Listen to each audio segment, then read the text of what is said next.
And in 1998, when the first official one opened. Across the country, there are now more than 800 of them. The sheds provide a place for men to meet, build friendships and develop a sense of purpose.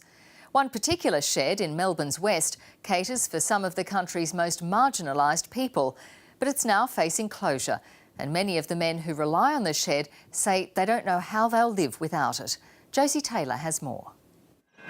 Running a business like I was, and then all of a sudden, nothing. 2 for Footscray, please. And it changed your whole mental state. You haven't got anything to do. You haven't got anyone to talk to. No one wants to know you. Every Wednesday, Barry Poulton and Malcolm Butt catch 2 trains to reach the Brimbank men's shed. Yeah, go. I got to know the guys, and it changed my life. Without men's shed, I would have been dead. Did you lose a bet? While it's been a godsend for blokes like Malcolm, this shed's days are numbered. The money to keep it going has run out, leaving these men with nowhere to go. You can have a yarn with the blokes and talk over your problems, and I'd be lost without it.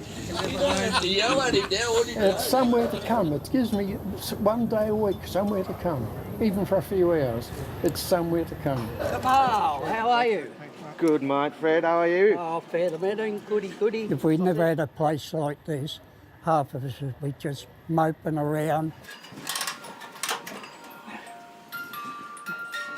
Another shed regular, Ray Smith, has lived alone for nearly 30 years. Well, there's TVs in the room in there, but I stay out my room out the back there. The former truck driver and soldier was badly injured in 2 serious accidents. Then the damage was done with my eyes, so buggered me. I keep myself tidy and look after this garden. Going to the men's shed is one of Ray's few social outings.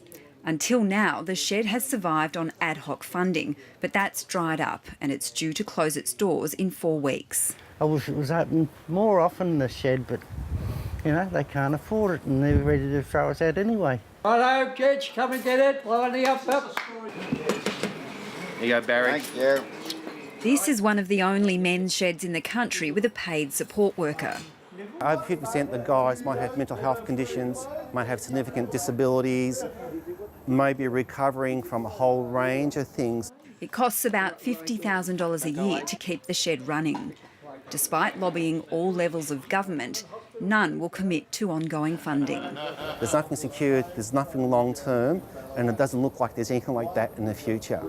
Many men here, including Stephen Camilleri, have been suicidal. When you go to another agency or something, you're only a number. Here you're a person. If this closed down, I'll probably have to find somewhere else to go. They'll be probably unlikely. I'll probably give myself probably a month or 2. It'll be absolutely devastating, not only for me, but all the mates. Without a lifeline, the mates of this shed will lose their haven in 4 weeks. Josie Taylor, ABC News. Australian school students